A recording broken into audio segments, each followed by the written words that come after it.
हम जितनी एक्सपोर्ट करते हैं उससे दुगनी हम इंपोर्ट कर लेते हैं। हम तो वो तवाज़न ही हम खसारा ही नहीं पूरा कर सकते।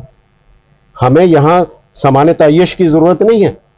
हम बेहतरीन सामान तय्यश तज़ीन व आराइश का सामान हम खुद यहाँ पे मैन्युफैक्चर कर रहे हैं पाकिस्तान में, लेकिन उसके बावजूद आप जर्मनी से भी मंगा रहे हैं, फ्रांस से भी मंगा रहे हैं, इंग्लैंड से भी मंगा रहे हैं, अमेरिका से भी मंगा रहे हैं, जापान से भी मंगा रहे हैं। होता यह है कि $100 की आपकी एक्सपोर्ट है तो आप $140 की इंपोर्ट कर लेते हैं।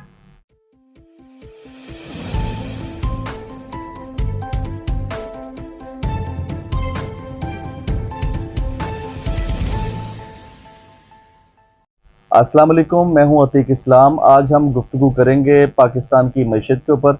मैं आपको थोड़ा सा पीछे लेकर जाना चाह रहा हूं, जब 2013 में पाकिस्तान मुस्लिम लीग नून की हुकूमत थी और 2018 में पाकिस्तान तहरीक इंसाफ की हुकूमत थी। अगर हम 2013 में देखें तो पाकिस्तान का करंट अकाउंट खसारा तकरीबन $30 अरब का था। इसके बाद अगर हम देखें तो एक जो बिजली का यूनिट है वो तकरीबन 22 रुपये यूनिट चल रहा था और तकरीबन मईशत का सारा बोझ अवाम पर लादने की तैयारियां हो रही थी।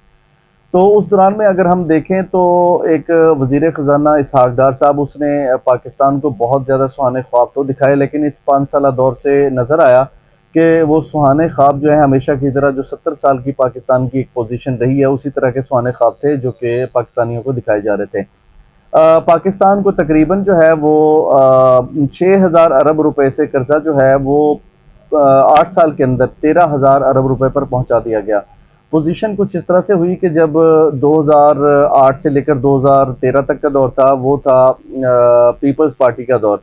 उस वक्त पाकिस्तान का जो कर्जा था वो था 6,000 अरब और पीपल्स पार्टी के 5 साल दौर इक़्तिदार में ये कर्जा जो है वो 13,000 अरब पे पहुंच गया और 13,000 अरब से लेकर 27,000 अरब तक मुस्लिम लीग नून ने पहुंचा दिया।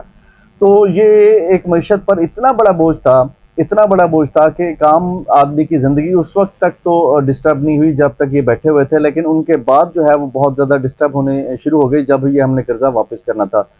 तो आज हम नक्शा खींचेंगे पाकिस्तान की मईशत का, क्योंकि एक आम आदमी की ज़िंदगी इस वक्त बुरी तरह डिस्टर्ब होकर रह गई है। इस वक्त बात करने के लिए हमारे साथ मौजूद हैं परवेज़ अख्तर अजमी साहब। ये एक बेहतरीन किस्म के कॉलमिस्ट हैं और राइटर भी हैं। इन्होंने मुतअद्दिद बार अपनी अखबारों के अंदर अपनी जो कलम की नोक से बहुत तीखे मामला भी उठाए हैं। आज इनसे पाकिस्तान की मईशत के ऊपर बात करेंगे। अस्सलाम वालेकुम सर। वालेकुम अस्सलाम। बहुत शुक्रिया अतीक भाई, मशकूर हूँ आपका, आपने मुझे मदऊ किया। बड़ा अहम मसला है इस वक्त। पाकिस्तानी मईशत जो है वो बिल्कुल तह तेग हो चुकी है। जिस तरह आपने बताया कि पीपल्स पार्टी के दौर में 6,000 अरब का कर्ज था हमारे ऊपर, उसके बाद वो 13,000 अरब हो गया, 13,000 से अब वो 27,000 अरब हो गया। और अगर हम इसी तरह मईशत के साथ जूझते रहे, मईशत के साथ लड़ते रहे, तो हमारा मईशत के साथ लड़ना बेसूद है, क्योंकि हमारा कोई वाज़े विजन नहीं है, वाज़े प्लानिंग नहीं है। हम बस सिर्फ 5 साल के लिए एक हुकूमत आती है, उसके जहन में सिर्फ एक ही खाका होता है कि मुझे 5 साल गुजारने हैं, इतने हज़ार अरब और कर्जा लेना है और मुझे 5 साल गुजारने के बाद चले जाना। अच्छा सर, ये बताइएगा कि वो कौन सी डोमेन, वो कौन सी लाइंस आप समझते हैं कि अगर हम उसको इख्तियार करते तो पाकिस्तान का कर्जा भी उतर सकता था और पाकिस्तान की पोजीशन को बेहतर भी किया जा सकता था। अब यह है कि पाकिस्तान की कमाई के सोर्स तो हमें नज़र नहीं आ रहे, पाकिस्तान के इदारे भी इस वक्त फ्लॉप जा रहे हैं, लेकिन वो कौन सा ऐसा सेक्टर है कि जिसमें से हम बेहतरीन कमाई कर सकते थे और वो हमने की नहीं। अतीक भाई, आपको भी पता होगा, बचपन से हम किताबों में पढ़ते थे कि सियालकोट खेलों का सामान और सर्जरी के सामान से आलात सर्जरी के लिए दुनिया भर में माना जाता था। आज भी वही सियालकोट है, वही खेलों का सामान है, वही सर्जरी के आलात हैं।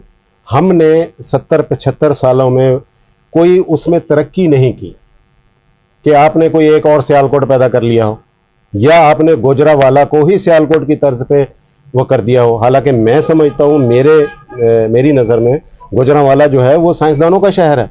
कौन सी ऐसी मशीन जो है गुजरावाला वाले नहीं बनाते हैं, आप उंगलियों पर नहीं गिन सकते, बेशुमार मशीनें हैं। आप ऑयल निकालने वाली मशीनें लगा लें, हाइड्रोलिक मशीनें लगा लें, आप ज़रई आलात लगा लें, दुनिया की जदीद तरीन मशीन आप गुजरावाला, लेकिन आपने गुजरावाला को सियालकोट की तर्ज पे एक्सपोर्ट में नाम नहीं, पहचान नहीं दे सके। बल्कि पावर लूम्स में जो पावर लूम सेक्टर है, जो जिसमें हमारी पहचान थी, फैसलाबाद जो था वो पाकिस्तान का मैनचेस्टर था, हमने उसे बजाय इसके कि हम उसे अपग्रेड करते हैं, उसमें पावर लूम सेक्टर्स को हम सहूलतें देते हैं, हम उनको अपॉर्चुनिटीज पैदा करते हैं। वहां पे हमने पावर लूम सेक्टर को सिरे से बंद कर दिया, और कुछ जो रहता था थोड़ा बहुत वो भी बंद होने जा रहा है। तो मेरे कहने का मकसद ये है कि तीन चीजें ऐसी, आपने कहा कि कौन से ऐसे डोमेन हैं, कौन से ऐसे रास्ते हैं, सीधी सी बात है, एक्सपोर्ट, सबसे पहले एक्सपोर्ट, और उसके बाद ओवरसीज पाकिस्तानी मैन पावर। ये दो चीजें बड़ी इंपॉर्टेंट हैं हमारी मुईशत के लिए। आप एक्सपोर्ट करेंगे, आपके पास डॉलर आएंगे, लेकिन हमारी किस्मत है, हमारी बदनसीबी है अतीक भाई के हम जितनी एक्सपोर्ट करते हैं उससे दुगनी हम इंपोर्ट कर लेते हैं। हम तो वो तवाज़न ही, हम खसारा ही नहीं पूरा कर सकते। हमें यहाँ सामान तयश की ज़रूरत नहीं है, हम बेहतरीन सामान तयश तज़ीन और आयश का सामान हम खुद यहाँ पे मैन्युफैक्चर कर रहे हैं पाकिस्तान में, लेकिन उसके बावजूद आप जर्मनी से भी मंगा रहे हैं, फ्रांस से भी मंगा रहे हैं, इंग्लैंड से भी मंगा रहे हैं, अमेरिका से भी मंगा रहे हैं, जापान से भी मंगा रहे हैं। होता यह है कि $100 की आपकी एक्सपोर्ट है तो आप $140 की इंपोर्ट कर लेते हैं। तो आपका एक तो डोमेन ये चला गया ना। एक आप क्या समझते हैं कि जो जानबूझकर ये सब किया जा रहा है, मसलन अगर हम पिछला नून लीग का दौर देखें 2013 से 18 का, जो $30 अरब का खसारा था वो सिर्फ इंपोर्ट और एक्सपोर्ट में था, ये जानबूझकर किया जा रहा है, प्री प्लान है, या इसमें मतलब ये लोग इसके अहल नहीं है? देखें जी, यहाँ पे ये सीधी सी बात है, जब आप जमा तफरीक करते हैं ना, तो जो माहिर मुआशियात हैं वो, ये उनका काम है प्लानिंग करना कि इस साल हमने इतने $अरब का जो है ना हमारा तिजारती खसारा इसे कहेंगे कि हमारा तिजारती खसारा जो है ना ये हमने किस तरह पूरा करना है। वो सीधी सी बात है। आप इंपोर्ट और एक्सपोर्ट में जो आपका तवाज़न है ना उसको आपने बरकरार रखना है। आप लग्जरी चीज़ों की इंपोर्ट को बंद कर दें, जिसको लग्जरी सामान चाहिए वो वैसे भी लोग बाहर चले जाते हैं, बाहर जाएं, वहां जाके। पीटीआई के दौर में $20 अरब का खसारा कम हुआ है, तिजारती खसारा, लेकिन उसका हमें वो, अगर एक तरफ से खसारा कम हुआ है तो दूसरी तरफ से हमारे बहुत सारे सेक्टर बंद हो गए। मिसाल के तौर पर ओवरसीज पाकिस्तानीज के साथ हमारी कितनी मोहब्बत है। ओवरसीज पाकिस्तानी ने हमेशा पाकिस्तान की मुईशत को सहारा दिया है, हमेशा। आपने उनको स्कूक बॉन्ड्स दिए हैं, आपने उनको एक और बॉन्ड्स दिए थे उनको, उनका नाम अभी मेरे जहन में नहीं आ रहा। तो जब भी आपने उनको पुकारा है उन्होंने आपकी मुईशत को सहारा दिया। अब उनके साथ क्या होता है वो भी आप देख लें। यूएई ने 24 शहरों पर पाबंदी लगा दी है कि पाकिस्तान के 24 शहरों के 24 जिलों के लोग जो है वो यूएई में नहीं आ सकते, विजिट वीजे पर भी नहीं आ सकते। इल्जाम क्या लगाया कि ये भिखारी हैं, भीख मांगते हैं आके। अच्छा। यार इनको, इनके ऊपर इनको शर्म ही नहीं आती है। ये हमारे जो हमारा फॉरेन मिनिस्ट्री है वो क्या कर रही है, सोई हुई है। जो लोग तुम लोगों को मुआशी तौर पर कमा के ला के तुम लोगों का सहारा बनते हैं, उनको उन्होंने भिखारी डिक्लेयर कर दिया। चकवाल का नाम, चकवाल जो है उसका लिटरेसी रेट 90% प्लस है। क्या इतने पढ़े लिखे लोग वहां भीख मांगने जाएंगे? नहीं, एजेंटों ने उनको धोखे से भेजा है। यहाँ से एजेंट उनको 2000 दिरहम का, 3000 दिरहम का लालच देके वहां भेज। ऐसा फील हो रहा है कि जैसे प्री प्लान हर शोबे को नाकाम किया जा रहा है, हर शोबे को नाकाम कर रहे हैं। उनको भेजा है यहाँ से 3000 दिरहम, 3500, 4000 दिरहम का लालच। अगर हम इसको कहें कि जैसे कि IMF का साबका मुलाजिम जिसने कन्फेशन ऑफ इकोनॉमिक हिटमैन किताब लिखी थी, जैसा कि उसने कहा था कि दुनिया के ऊपर हुक्मरानी जो है वो एक मालियाती इदारे करते हैं, और मालियाती इदारे जो हैं वो मतलब हथियार हैं पेंटागन का, और वो पेंटागन के इस हथियार के जरिए दुनिया जहान के ममालिक को फंडिंग करते हैं, और इसी तरह के मुलाजिम बनाकर हमारे हुकूमतों में उनको काबिज करवा दिया जाता है, उनको वजारत उज़्मा तक पहुंचा दिया जाता है, और फिर वो उनका एजेंडा पूरा कर रहे होते हैं। तो अगर हम देखें कि पाकिस्तान की समत कुछ और है, जा किसी और तरफ रहा है, और हुकूमत की प्रायोरिटी में कुछ और है, मतलब ऐसा नहीं लग रहा कि आपको उनको मतलब परेशानी है किसी किस्म की? अतीक भाई, आप सिर्फ मुईशत को ना देखें, आप किसी भी शोबे को उठा के देख लें, किसी भी शोबे में प्रॉपर प्लानिंग नहीं है। आप वो वापडा को उठा के देख लें, आप सुई गैस को उठा के देख लें, रेलवे को उठा के देख लें। आप मुझे एक शोबा बता दें, एक शोबा सिर्फ ऐसा है गवर्नमेंट के उसमें जो प्रॉफिट में था वो हमने बेच दिया, PTCL को हमने बेच अच्छा सर, दिया। मैं यहाँ से ये एक सवाल आपके लिए मतलब छोड़ के जा रहा हूँ, जो आवाम अक्सर जो है ना मेरे तक पहुंचाती है, और मैं कोशिश करता हूँ कि आप जैसे दानिश्वरों से पूछूं। सर, बात ये है कि सबसे पहले तो हम पाकिस्तान के इदारों को एग्जामिन करेंगे कि उन्होंने हमें क्या किया। 2013 में खासकर जब मैं देखता हूँ कि नून लीग की हुकूमत आती है तो पाकिस्तान के इदारे जो हैं वो फ्लॉप होना शुरू हो जाते हैं और बंद होना शुरू हो जाते हैं।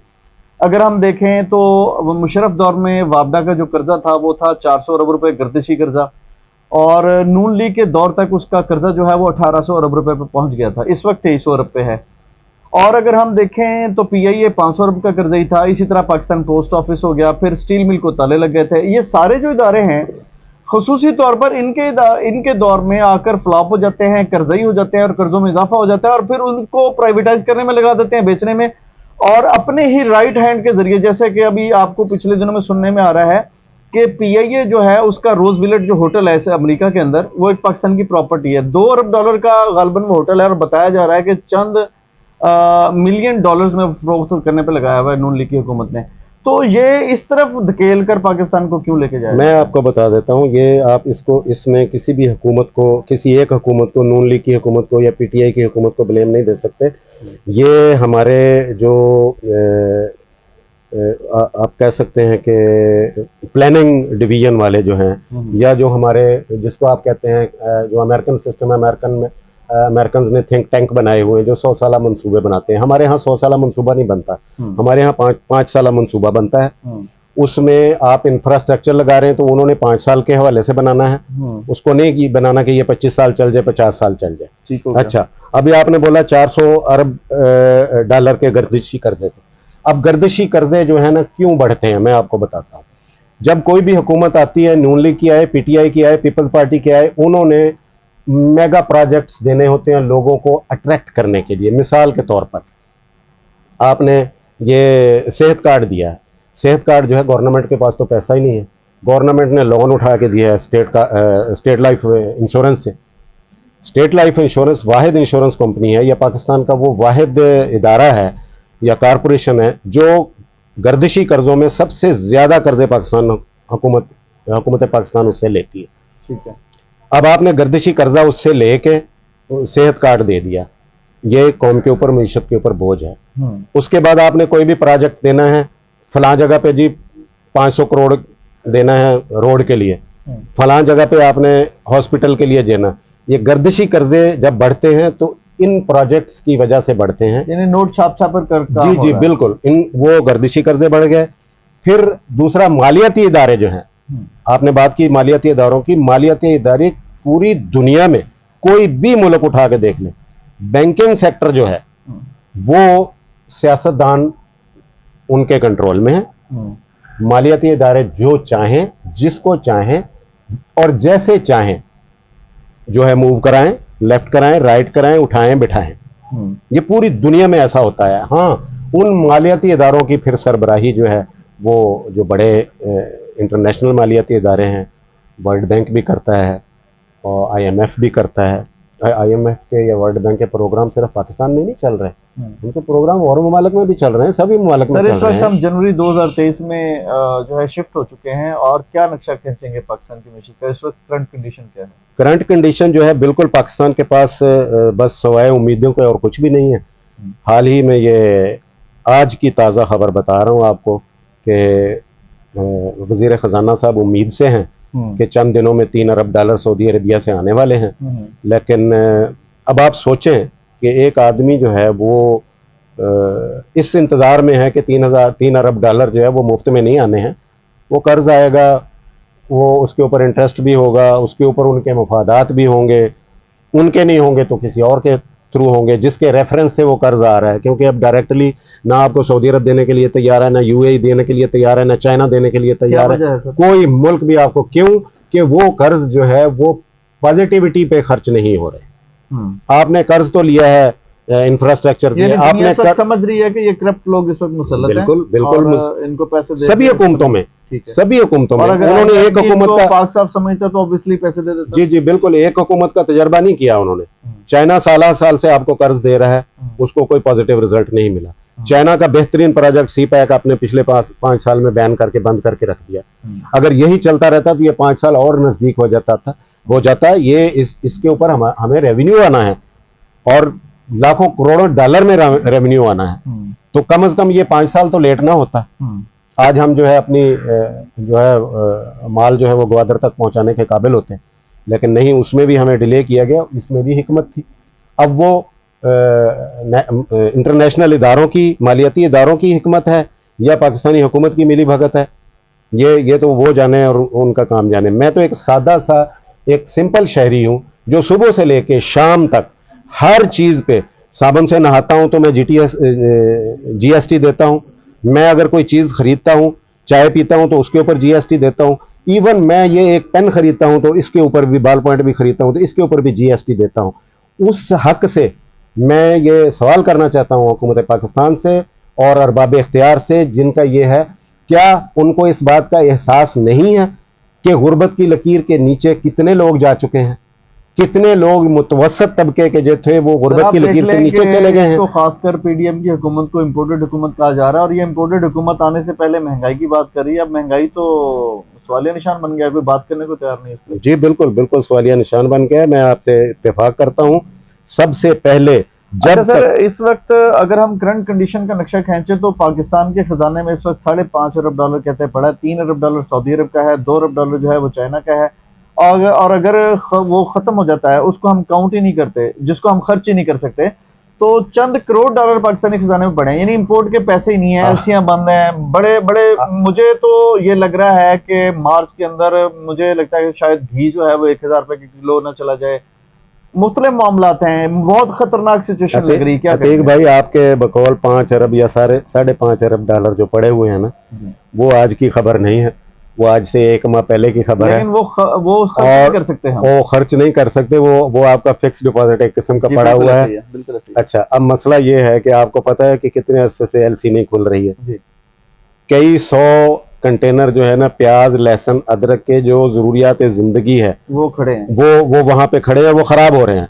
डैमेज पड़ रहा है इनके ऊपर, किराया पड़ रहा है इनके ऊपर, सारा कुछ हो रहा है, लेकिन हमारे पास एलसी खोलने के लिए पैसे नहीं है।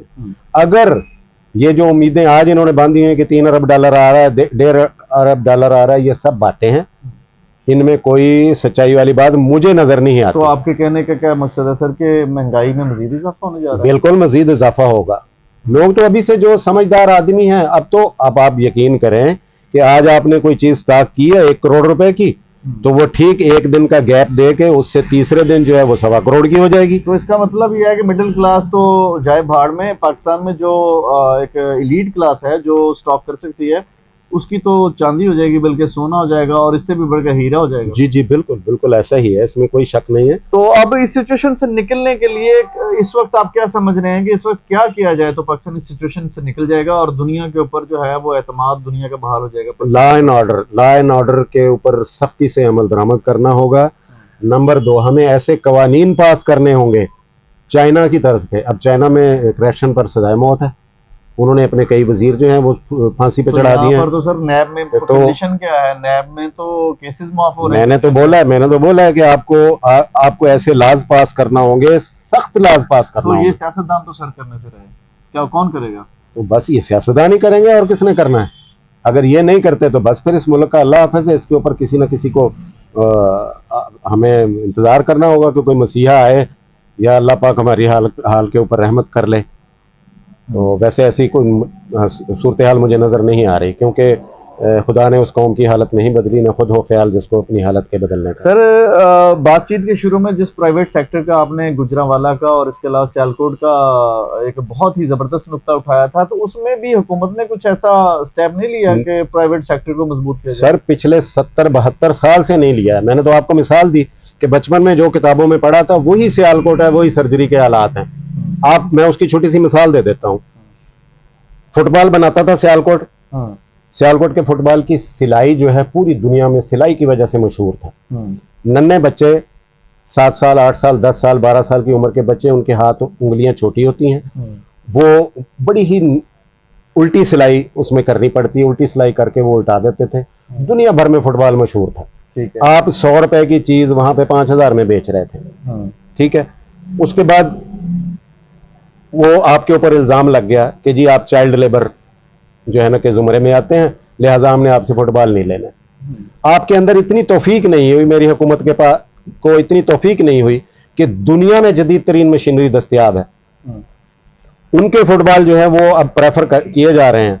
यहाँ आपने वो मशीनरी प्रोवाइड नहीं की, आपने सब्सिडी उसको नहीं दी कि यार ये एक जोन जो है बचा हुआ है, ये सियालकोट का और गुजरात का, इसको इसकी एक्सपोर्ट से हम जो है बहुत हद तक जो है ना अपना वो चला रहे हैं सिस्टम, इसको हम अच्छा प्रेफर सर, करें। इसमें सबसे बड़ी चीज़ यह है कि सब्जी से याद आया कि पाकिस्तान की जो रीढ़ की हड्डी है वो हमेशा मतलब जो इंडस्ट्रियलाइजेशन थी, जी जी तो इंडस्ट्रियलाइजेशन को सबसे ज़्यादा जो मेन फायदा होना था वो होना था बिजली से। जी। आप क्या समझते हैं कि पिछले 5 साल 3-4 साल तो बिजली बहाल रही है, अब फिर बिजली जानी शुरू हो गई, तो क्या समझते हैं कि इसमें सियासत घुसी हुई अभी है भी या जी कैसे करके बिजली है? में सियासत घुसी हुई है, बिजली बहुत ज्यादा है भाईजान, कश्मीर से लेके वादी नीलम तक, कश्मीर से कश्मीर तक आप चेक कर लें, बिजली हमारे पास इतनी वाफर मकदार में मौजूद है कि आने वाले 10-20 साल तक, कम से कम 10-20 साल तक हमें मजीद प्लांट लगाने के, पावर प्लांट लगाने की ज़रूरत नहीं है।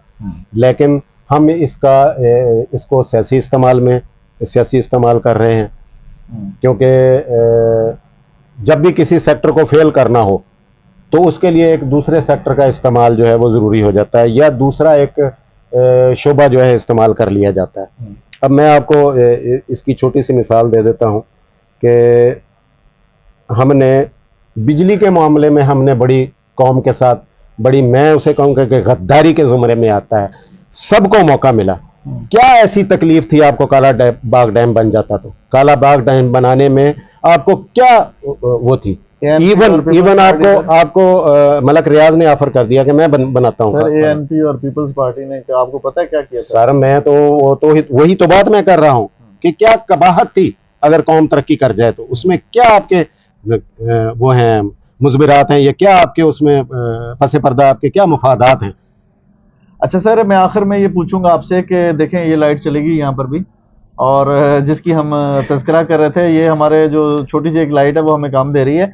आखिर में मैं आपसे ये सवाल पूछूंगा कि कौन से अहम पॉइंट्स, की पॉइंट्स कौन से होंगे कि जिससे आप फौरी तौर पर पाकिस्तान की मैशत को संभाल सकते हैं? फौरी तौर पर मैशत को आपने संभालना है तो फौरी तौर पर ओवरसीज पाकिस्तानी को एतमाद में लें, क्योंकि इस वक्त करंटली नेट कैश पैसा आपको चाहिए और वो ओवरसीज पाकिस्तानी के अलावा आपको कोई नहीं दे सकता। ओवरसीज पाकिस्तानी की हालात ये है कि वो यहाँ से बेचारे कंपटीशन में 100 वीजे होते हैं, 50,000 आदमी अप्लाई करता है, उसमें से जो 100 आदमी है ना वो टफ किस्म के टेस्ट पास करके बाहर जाता है। बाहर जब जाता है तो वो एक कमरे में 10-10 आदमियों को सोना पड़ता है। क्या ओवरसीज उनके हालात और उनके उसके ऊपर नहीं कर सकता? मैं इससे पहले जिक्र कर चुका हूं कि 24 शहरों को बिला वजह भिखारी करार देके बैन कर दिया गया है। सरगोदा डिवीजन को उम्रे के लिए बैन कर दिया गया कि सरगोदा के लोगों को उम्रे का वीजा नहीं लगा के देना। राजनपुर डिस्ट्रिक्ट राजनपुर को, उसके बाद आप मेहमद एजेंसी को लगाएं। 20 या 24 शहर जो है, 24 से भी ज्यादा 24 प्लस सिटी हैं जिनके ऊपर उन्होंने पाबंदी लगा दी है। बस वो ये लोग सोए हुए हैं। ये सारा काम फॉरेन मिनिस्ट्री का है। फॉरेन मिनिस्ट्री ने ही सहूलतें देनी है ओवरसीज पाकिस्तानीज को। वो सहूलतें देंगे तो ओवरसीज पाकिस्तानी जो है हमें जो है वो भेजेंगे, ज़र मुबादला भेजेंगे, और हम किसी फौरी तौर पर जो है बाहर जाके इंग्लैंड में जाएं, यूके में जाएं, ऑस्ट्रेलिया में जाएं, जापान में जाएं, ओवरसीज पाकिस्तानी से मिले, उनकी तंजीमें हैं उनसे मिले, उनके साथ। मैं अगर मुशाहिदा करूं तो 2018 से लेकर 2023 तक तकरीबन पाकिस्तान के अकाउंट्स में मुख्तलिफ बैंकिंग सेक्टर में जो है वो तकरीबन $30 अरब जमा हुए थे, जो कि ओवरसीज में जमा करवाए थे। इस वक्त तो जैसे ये हुकूमत आई है तो तकरीबन 7 से 8 अरब डॉलर रह गया, बाकी सारा पैसा उन्होंने निकाल लिया। तो इस पे तो अदम एतमाद का पहले ही ज़ाहिर है। मैं इसलिए तो कह रहा हूँ कि आप जाएं, उनको एतमाद में लें, उन बजाय इसके कि आप अरबी का जाके मिन्नत तल्ला करें कि सिद्दीक नहन मा इंदी फलूस मा इंदी शै वला गुरूश नहन फी बलाश मा फी खुब्ज मा फी आकल मा फी रातिब वला शै। आप उधर तो जाके अरबी में बोलते हैं, बात करते हैं, अरबी में भीख मांगने की कोशिश करते हैं, लेकिन नहीं, ऐसा नहीं होगा। परवेज़ अख्तर अजमी साहब, आपका बहुत बहुत शुक्रिया कि आपने हमारे साथ नशिस्त की और पाकिस्तान की जो मईशत है उस पर अपने कीमती राय से हमें जो है वो रोशनास करवाया, और ऑडियंस के लिए बहुत ही अच्छा आपने मतलब पाकिस्तान के जो सिनेरियो है इस वक्त, करंट कंडीशन है, उससे आपने जो है वो बाखबर किया। और आपका बहुत बहुत शुक्रिया। इंशाल्लाह न्यू सेशन के साथ जल्द आपकी खिदमत में दोबारा बहुत हाजिर शुक्रिया, होंगे। इंशाल्लाह बहुत आपका जल्द बहुत मिलेंगे। बहुत शुक्रिया। बहुत शुक्रिया जी, अल्लाह मैं हाफिज। मैं यहाँ से ये गुजारिश करना चाहूँगा कि इस वक्त जो पाकिस्तान की करंट कंडीशन है, और करंट कंडीशन में अगर हम देखें तो पाकिस्तान की जो सियासत है वो, पाकिस्तान की मईशत उजड़ रही है, लेकिन सियासतदानों का अपना खेल जो है वो कुर्सी का जारी है। और पीडीएम के अंदर 13 जमातें शामिल हैं और वो महंगाई का रोना रोकर इस हुकूमत में शामिल हुए थे, लेकिन इस वक्त पाकिस्तान के गरीब को कोई पूछने वाला नहीं है और महंगाई को कोई संभालने वाला नहीं है। और महंगाई में एक नया तूफान और बहुत बड़ा तूफान बहुत जल्द आने वाला है। और इसमें मैं ये देखता हूं कि जितनी जल्दी हो सकता है कि पाकिस्तान के जितने भी ताकतवर हलके हैं उनको एक प्लेटफॉर्म पर जमा होना चाहिए, और जमा होकर ये फैसला लेना चाहिए कि जितना जल्द हो सके पाकिस्तान के अंदर नए इंतखाबात का और जनरल इलेक्शन का रास्ता हमवार करना चाहिए। ये चीफ जस्टिस ऑफ पाकिस्तान, इसके अलावा army chief general Asim Munir sahab, इसके अलावा जितने भी सियासी पार्टियों के अहम अहम रहनुमा है, उन सबको एक प्लेटफॉर्म पर जमा होकर मेरा ख्याल है कि इलेक्शन का रास्ता हमवार करना चाहिए। और जो भी पाकिस्तान की आवाम के दरमियान मकबूल लीडर होगा वो आकर निज़ाम संभालेगा। और मेरा ख्याल है कि जब भी नेशनल एक हुकूमत बनेगी तो दुनिया का एतमाद उसी के जरिए दोबारा बहाल हो सकता है। एक न्यू सेशन के साथ जल्द जो है वो आवाम की खिदमत में हाजिर होंगे। सर आपका बहुत बहुत शुक्रिया। अल्लाह हाफिज, बहुत शुक्रिया।